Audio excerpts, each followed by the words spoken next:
I want to do introductions before I kind of get into this because I know it's going to get a little bit lit, but I'm ready for all three of you guys.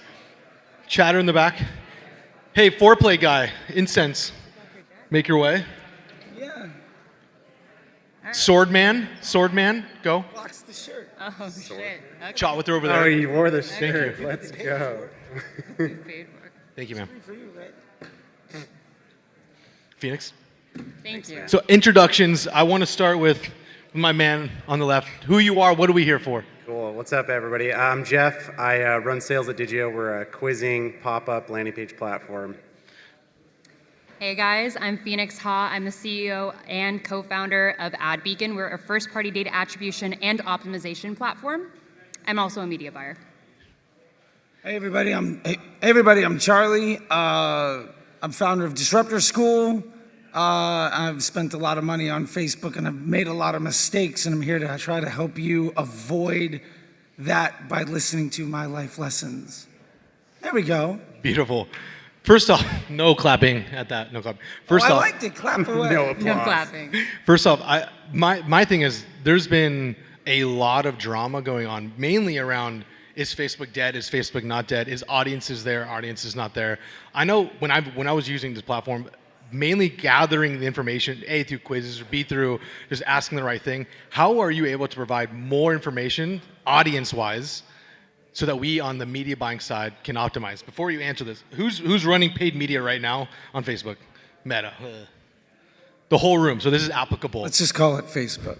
Can we just call this? Can we agree that we're calling this Facebook? We don't call it Alphabet. No, we don't. Yeah. This is a good point. It's a great point. And it started. Let's go. You might call it X. So back into Jeff. Yeah, man. How are we able to grab a little bit more audiences without us? Because everyone's going go broad. Yeah. Broad with what? So you've got a lot of traffic that's going to the site, right? Yes. We had the awesome session on post-purchase surveys. Pre-purchase, you need to use all of that data, asking questions, right? What are you interested in, the categories you care about, but pass that over into your ESP and also your ad platforms, wherever it needs to go in real time, even if they abandon the quiz. Like you'll see a 10% increase in conversion rate lift just by throwing a quiz on the front-facing page of the site, but also use that like pre-BFCM and pre-just holiday season to pass all those different metadata fields into ad sets. So, we have Andy Swim, good example, sells swimsuits, size guides, they're looking at one-piece swimsuits, right? Use all of those different data points, even if somebody abandons it, to make ad sets super badass. But why am I putting a quiz when I want to pop up to collect their information? Say again? Why am I putting a quiz if I'm wanting to put a pop-up to get their email pop for do I do both? Yeah, you do both. So you can also use the quiz, right, to do email acquisition at first. Like we generally say, throw that email acquisition question, the very first question you ask. But you need to use the quiz to gather further information. It's zero-party data. They're telling you what they care about. So use that stuff to build super-duper solid ad sets. Charlie, how many brands in the past, and I think 10 Nutrition did this, were they running quizzes to decide on what product to put in front of them, or do any of your current brands do that? Yes, 310 Nutrition did quizzes, although as we moved away from that, I will say that I think quizzes are really important to understand what your customers are looking for, although I think the reason you run Facebook ads is not to sell all of your products. What do you mean? The reason you run Facebook ads is to acquire future cash flow at a profit. In my opinion, the reason I'm running ads is so that I can make money. I want to do that in the way that is most consistent, most stable, most projectable. If you're selling say you're selling 4 different products, 3 of them are a lower quality investment than the best one. So the quizzes, I think, are tremendously helpful, but Facebook is ultimately there, in my opinion, to amplify the business model as it exists. For me, the value of the quizzes isn't so much in using Facebook to amplify your business model, but to understand what that business model should be and improve it. But I would like to have a very consistent and stable tip of the spear with which to grow everything else. If I can get better at that by understanding quizzes, or also understanding what products are being sold by SKU based off of other information that's coming in, like with the AdBeacon, then I'm gonna understand how better to set up my business model. But I guess the way I want to say this is, I'm not responding to quizzes to decide what products to promote with my Facebook ads. I'm viewing quizzes to understand how to better use the revenue and customers I'm getting to amplify what happens after that initial purchase. Because that initial purchase is a lead to future cash flow. Unless you're just selling a product, in which case Facebook's an extension of you being in an Amazon store. Well, there's a lot of people that don't have, for instance, we're a single SKU seller and we sell multiple things of that SKU. Sure. When we have a new product coming out, like even though I don't know how it's going to do, I'm 100% going to try and sell that shit on Facebook. Sure. Now, I'm not going to upload existing audiences. I'm not going to do any of this because I want to see, can this product stand alone? Can this product make money? Even though I have no previous learnings of that, it will make money. Sure. So how would you, new product, new launch, I'm setting this up. How am I thinking about trying to make money with this? Yeah, I mean, I get a lot of pushback. People will say, well, like, I don't know my LTV. Well, like, if you have an AOV of your first purchase, that's your initial LTV. You can understand how much it costs for me to sell, how much it costs for me to manufacture, and like, what is the profit I made on that customer? And organically, if you can make a profit on that, then you know what to amplify. In this case, it's one SKU. So if you can make a profit on that, then you can invest some of that profit into growing the opportunity of the rest of the business. I think polling your customers and getting a survey would be tremendous for you to know what the vertical integration opportunities are past that initial transaction. I would say it would be incredibly disruptive and dangerous for you to then chase all of those with other Facebook ads, because it makes the machine learning inherently dumber for you to basically say, I'm going to take what makes money and I'm going to make less money doing that to invest more heavily in things that aren't as effective.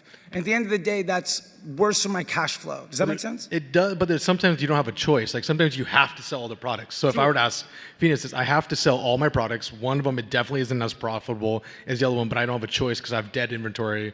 I don't want to have dead inventory. I want it to move. So if I'm taking my hero SKU, am I keeping it fully in its own campaign? Am I moving it into its own campaign? What is your approach to this?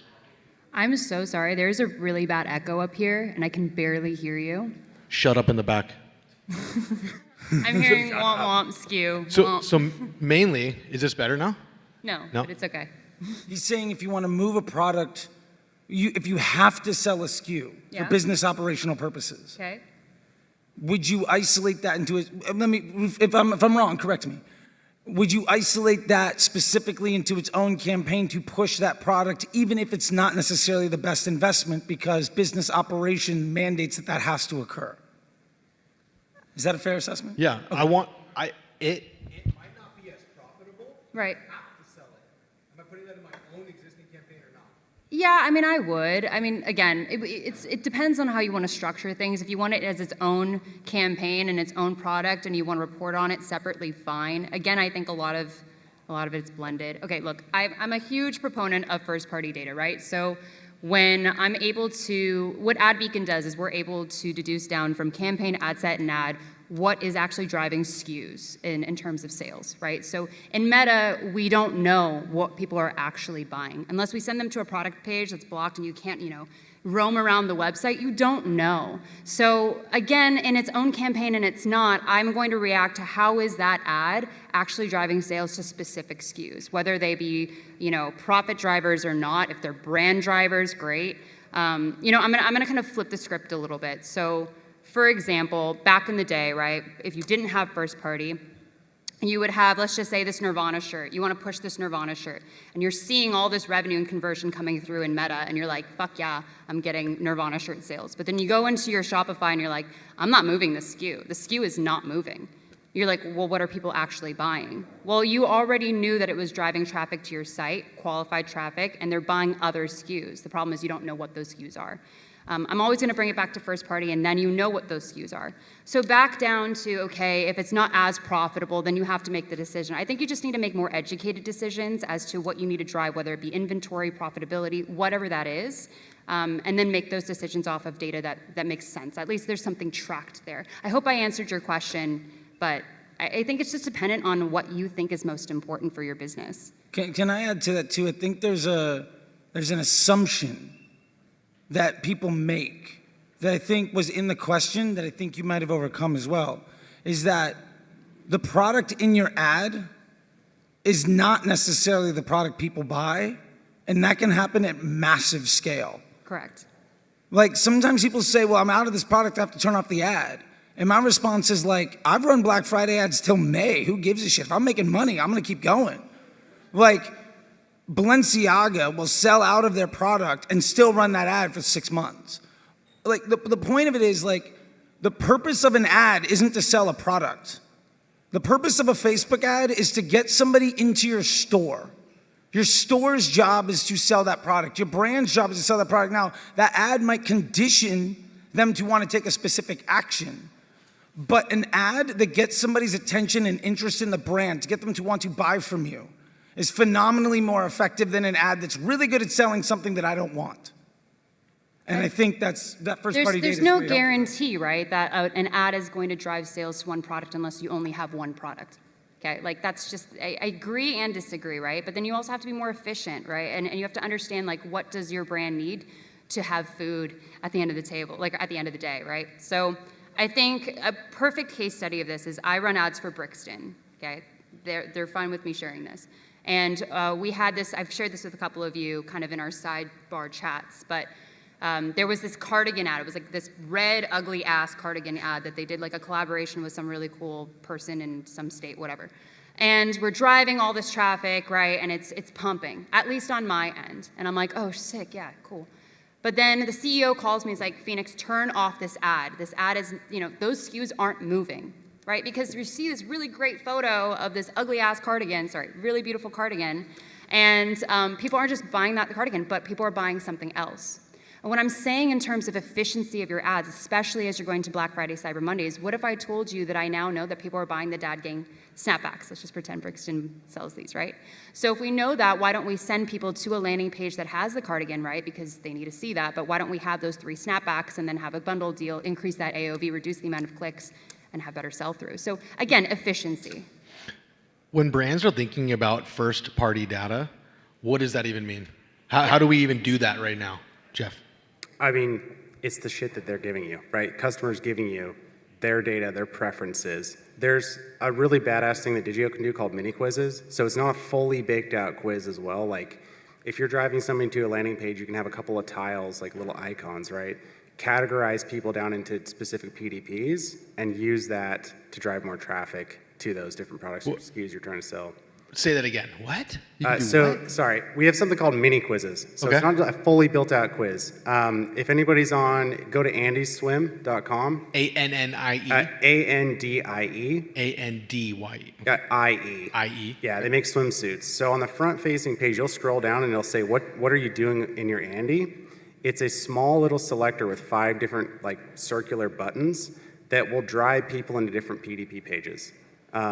That's a really good way to just gather first party, zero party data, whatever you want to call it, to segment those customers down in the pages that you want. I think what everybody's saying here, driving traffic to the site, then use small, simple tools that don't suck, because you don't have to take somebody through a big ass quiz. You can make it super duper small and gather that data.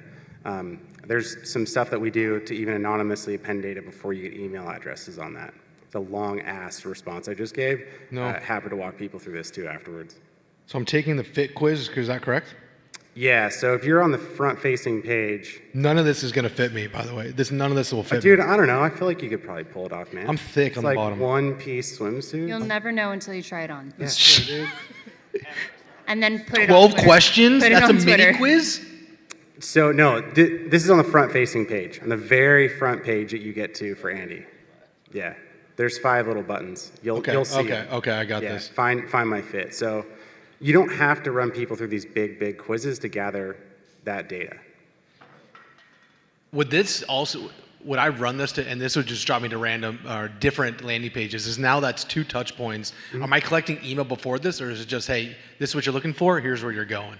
It's up to you. Like, there's a way to anonymously append data to that profile without grabbing email. If they get to the cart level, give them 10% off after that first initial landing page with the mini quiz. It really depends on the brand and what you want the user experience to look like. And that's not a great answer, but... But I wanted to piggyback on that too, because this is a great way of executing stuff that people have been doing for decades and decades. Like, If you want to know, Decades and decades. sure. I think I think the industry has been around for like a couple, only like one. This exists well before digital marketing. Like, do you know what your customers buy, right? Like, and the thing was, especially if you're coming into Black Friday and you're trying to understand like what you're gonna do, like, this is one thing to do a post-transaction survey, great. I understand the people that are willing to take a survey after the people that bought, okay. But of the people that buy, like what's the second thing they buy? What's the third thing buy? What's the cash flow cycle? How long does it take from one purchase to another? And like if you're running media or you're running a business and you don't know how long it's gonna take somebody to take one purchase and get to the second, when that future cash flow is gonna happen, what that customer journey looks like, then you don't understand what type of customer to target to best acquire revenue. If you're trying to grow your business, making money should be something that you're good at. And like, even if you don't have this stuff, believe me, you should probably be doing this stuff. If you want to get like into Excel nerdery, you can go into like new customer, returning purchases, and just break it down as like what day did those things happen, what are all those products that people are buying, and you can understand what the average customer wants and what they need, which is going to help you put together great bundles for Black Friday. Like at Under Outfit, I mean, you brought up 310 Nutrition, which we did great stuff. One of the things we did over the last year or whatever to go from like 50K a month to a couple million a week is like Incredible job, Charlie. Just saying, this is something we did to get us there. Thank you. Not the first time, won't be the last. Oh, the point of that is, though, one of the things, the biggest thing we understood from that, based on the similar data you can get from first party or from surveys, and it would have been a lot easier had we probably done that, is we knew that like a woman over the age of 35, a woman over the age of 55 is gonna come back and buy 3-4 bras. And she's gonna come back maybe 6 months later and make that same purchase. So we know the AOV, or the ROAS or whatever, but we also know more importantly the profit margin and how long it's gonna be until they come back. Now a woman under the age of 35, she's gonna buy 2. And odds are in 25 days, the average woman's gonna come back and buy half another bra. No, not buying half a bra, but the point is that the numbers overall. So that lets you understand, what does my customer want? And so you can start to do offer construction around the typical customer journey to figure out what kind of bundles you want to run during Black Friday. So what we did that in case was we did buy 3, get 1 free. And we also knew that because people were coming back and paying full price, they weren't price conscious. So then we offered like buy 3, get 1 free. And how about we do a $200 gift card for $150?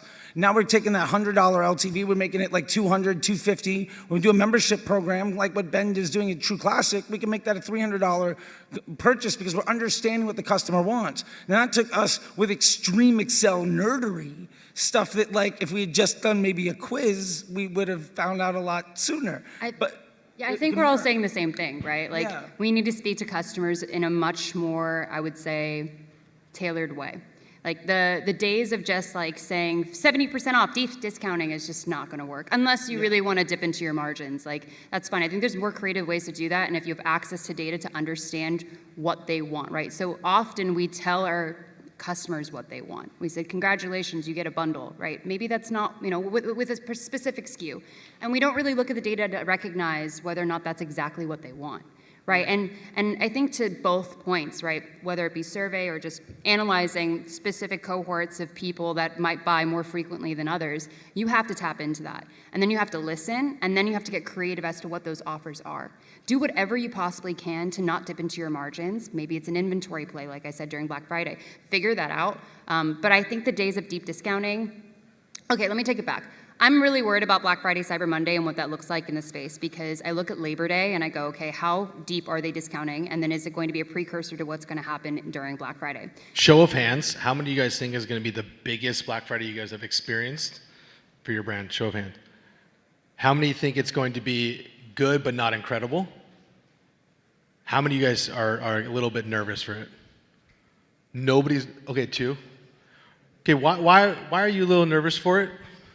Hey Zoe, can I borrow one of these? Why are you nervous? I think it's going to be our biggest Black Friday ever, but I'm That's not what? I'm nervous about that. That's scary. Like, more excitement? That's scary. Okay, I mean, that doesn't help me. Well, you I'm guys are sorry. gonna wreck. I know you're Andrew- gonna wreck. Okay, but you're nervous because Like, you're at a. You're Hey, nervous. wait, can we What are you define what talking that about? means? Stop. You're nervous because of there's too much excitement. I mean, potential like, if our website breaks at 7 p.m. on a Saturday night, we could miss out on like significant revenue. Like that's scary. Okay, who has that fear? Yeah. Yeah. And nobody else has that fear?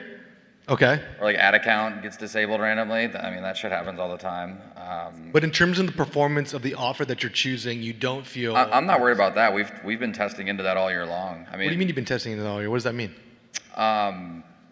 Cookware is a very like tentpole sales driven moment. So like we are like the offer that we roll out for our acquisition offers that we roll out for Black Friday will be like the top 3 offers that we've ran all year leading up to it. The retention offers, we've been splitting up our retention segments into 2 to 4 segments for the last 3 sales, keeping those segments siloed the entire sale, looking at a contribution margin per recipient at the end of every single sale. Like our website, collection page, product pages, like we've been CROing it every single sale. Like Cool. we're gonna be super dialed by the time we roll around to Black Friday. So he's nervous on what it should be potentially. Anybody nervous on like why it wouldn't? Throw it back to the gentleman behind you.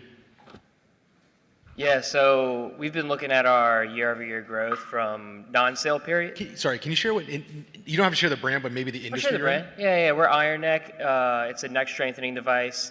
Our AOV is around 350. Okay. We are looking at our year-over-year growth rates during non-sale periods versus sale periods. Non-sale periods, our Shopify and Amazon growth rate is about like 30 to 40% year over year. Okay. But our sale periods is actually down. So we're about to go into the biggest sale of the year, fearing that we're going to see that as well for Black Friday. So Taylor, right behind him. How are you feeling coming into this Q4? So I think the trend that he's describing is actually interesting because a lot of brands are sitting on a much smaller set of new customer acquisition this year than they were in previous years. And so we would use the metaphor of like... Some would say the sponges. There you go. Sponge is a little dry. Yeah. And so what that means is generally sale moments tend to be an extraction of value from your existing customers. And so it's all predicated on how much new customer acquisition you've had ahead of that moment.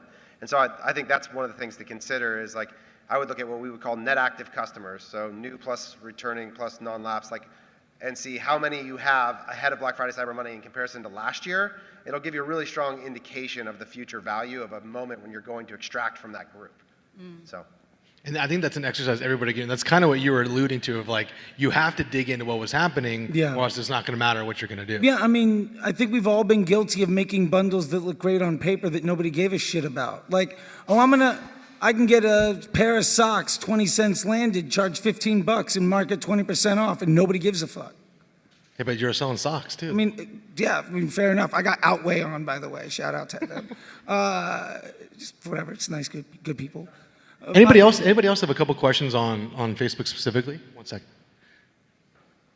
Yeah, I'm curious, what are your thoughts for the when the season will start and end for BFCM? Because the trend that we've seen is needing to start earlier and earlier just to get ahead of the competition, to get our ads enough impressions to sort of have some footing to scale up high enough during the peak days.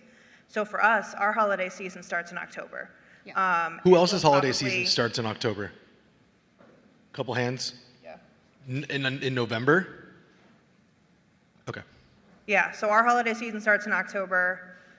We do like a pre-BFCM flash sale at the very end of October, and then we start our Black Friday sale first week of November, and we're pushing a post-Black Friday December sale. So now it's like BFCM quarter. So curious what you guys are predicting in terms of how to plan and schedule. Yeah, I'll go real quick. Keep it for now. Every year it's so interesting. I looked at the metrics and I'm happy to share if you want to reach out to me. I have the actual percentages of when people are buying and it's been pushed up. So it was 2020 to we're in 2023 now. Wow, life. 2021 to 2022 and how it pushed up to October. So I think you're right on the mark there. I think also something to consider too is what is your BFCM lead up? So like what does that strategy look like? So right now we're driving traffic, right? Heavy traffic so then we can acquire new customers at a lower cost, hopefully. and then, you know, we'll retain them, and then there's the LTV factor, right? Those are the 3 pillars we always look for. So I think October, you're right on the mark, as early as possible, but what are you doing to drive traffic? I want to give a shout out to Ridge real quick, because I'm looking at these ads and I see that giveaway. Is everyone looking at that giveaway of that really beautiful car? Is it a Bronco? I think it's a Bronco, yeah. Yeehaw, because I want it Bronco, but I don't because the gas, wow. But anyway, shout out to Ridge, right? And the new product offerings with the rings, et cetera, right? So they're just constantly driving traffic, and how they're doing that is really smart. And if we can think outside the box, and I always said this, how do we create silence in a sea of noise? You're already winning. So sure, October. I think we also kind of drive the market a little bit, right? Whoever starts first, then we push. But yeah, I think you're right on the mark. And if anything, it's always going to get sooner. Yeah, I wanted to add one thing to that too. Like, it's one thing to think about that in a macro sense. It's another thing when you're talking about like unit economics of digital marketing. You have to remember that Q1 CPMs are the lowest of the year. You also know that buying behavior is most aspirational for ourselves. And generally speaking, those folks, that is the cheapest time to acquire new customers. Come Q2, advertising costs go up. The primary reason they go up, obviously there's outside factors. Like, I mean, there's, you know, TV shows, sweeps, stuff like that. Like, I've spent $1 million a day for CBS, and it's just like there's a bunch of people like that just blowing money. But you also have to remember, like, there are environmental factors of supply and demand. As soon as you start hitting summer times, like, people are on their devices for less time each day, for less often, and their spending behavior's down. By the time Q3 rolls around, we're kind of over that bell curve and returning back to normal. By Q4, we have the most inventory of any time of the year, and the highest spending behavior, intent throughout the whole year. So what I would like to you to think about maybe is less of what's the holiday season, and more of it's Q4. How am I going to use this opportunity? And I think a lot of people use that to say, I'm gonna drive the best discounts I can to get the most customers I can for the cheapest price. I would challenge that to say that's the job of Q1. In Q4, you have the choice of trying to acquire the lowest value customers, because the price conscious, the idea of them giving you more LTV is, they're the worst LTV customers you can get. So you can make the lowest margin on the lowest quality customers at the highest scale. Or you can say user intent is the highest, and I can get the highest value customers, selling them the highest value products and jacking up my AOV in a way that also pushes out the cash flow cycle. So if in Q1, I'm selling things where that person's gonna get a smaller pack and they're likely to come back at smaller offer and they're gonna come back sooner. In Q4, that is also extended. So by the time Q2 rolls around next year, you're getting the Q4 rollover cash flows and the Q1 rollover cash flows. So when Facebook becomes expensive, you don't really give a shit because all of your customers in Q4 and Q1 are coming back to buy again. So I would say that I don't think of it as holiday season. I think of it as the average unit economics of the market, and a Black Friday sale is just another brand term thrown onto something as a sales pitch. Awesome. Manu?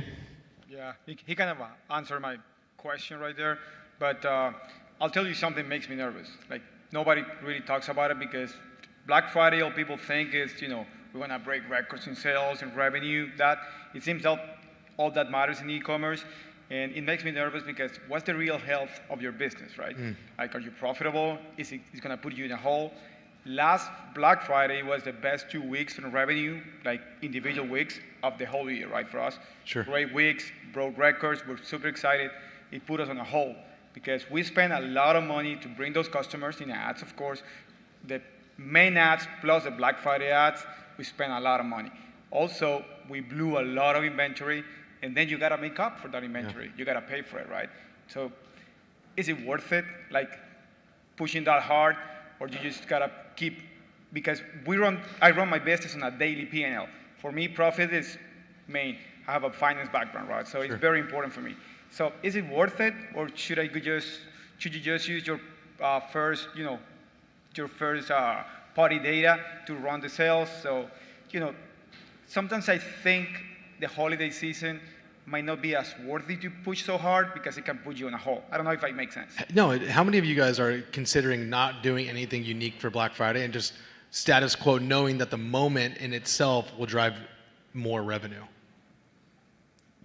Do you mind sharing a little bit? What are you keeping it status quo? Are you doing anything unique, or you're just kind of changing over banners?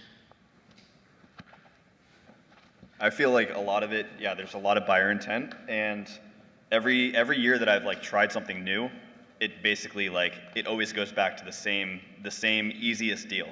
Like people Which is don't usually want what? 25% off. we run that like 6 times a year, and never fails. So I think that like there's already a lot of intent. So Sure. like you could just be spinning your gears for no reason. Which is what you're like, is it anybody else on the same train of thought for that? Anybody else in the opposite train of thought where like, we are crafting something we've never done before, let's just see what happens? No? Up at the front. Good, probably shouldn't do that. Shaq. Wait, you're doing that? New product launch. Who's doing new product launch during major moments? Has anyone done this before and you liked it? What did you like about launching yours? This is actually for our clients, but we've seen Up a little bit. Up higher. Yeah. So we've seen that you already have the traffic, right? Everything already exists. You have everybody that's coming to your site. With the product launch, you just build more energy behind it. Like it's just something new. It's something fresh. It's something that gets them to the site beyond that 25% off. You know, something that I don't know what his name is. But What was your name again? Ben. Ben. What Ben was just saying is there's an energy in Q4, right? People are going to buy no matter what. They're there to spend money for the holiday season. A lot of times, if the discount doesn't auto-apply, they might not even actually use the discount code, right? So people are coming to your website. Getting that new product actually drives more people to the website past purchases because now they have a reason to come back. Respect. I appreciate that. I wanted to chime in really quick. This is the last thing. That's fine. Cool. That's fine. Last chance. Yeah, there was new product launches are really interesting. So to your question, I would say, like I said, get crafty. How do you drive traffic at the lowest cost possible? Qualified traffic, right? So you have to get creative. I've said this multiple times, so this is nothing breaking, like news breaking. But again, Instagram Lives, if you have a really strong following, TikTok, what can you do, right, to drive that traffic? And then you've also got, like, let's just say, we talked about bundle deals, fine. But then if we really talk about, like, for example, product drops, what we did is every single week we had a new product, or every single day we had a product. We call them Holly deals. It's this idea, because I come from footwear, right? Does anybody like footwear? Yeah, cool. Awesome. So we saw a new drop, and we're like, fuck yeah, I'm going to go to the site. I'm going to keep coming, right? How do you keep people coming and keep people interested? And then what we often saw is that the new product drops or the new releases that we had, they were buying those and not buying the discounted item. But then again, there's no definites, right? There's no one way to buy ads, and there's no one way to do offers. But you have to think outside the box. And I do like the higher intent idea, right? So you want the best customers to come and buy from you rather than someone else, and you want the most. So how do you speak to those people? You have to have correct, I would say, data analysis to understand their buying behaviors. How are you speaking to them? And then for the new people that are coming in just because they're on a buying frenzy, how do you speak to them but lock them in to want to buy from you consistently? It's the why, not the how, always. So I would challenge you there. Awesome. Yeah. Jeff, Charlie, and Phoenix, thank you guys very much. You. Thank you. Thank you.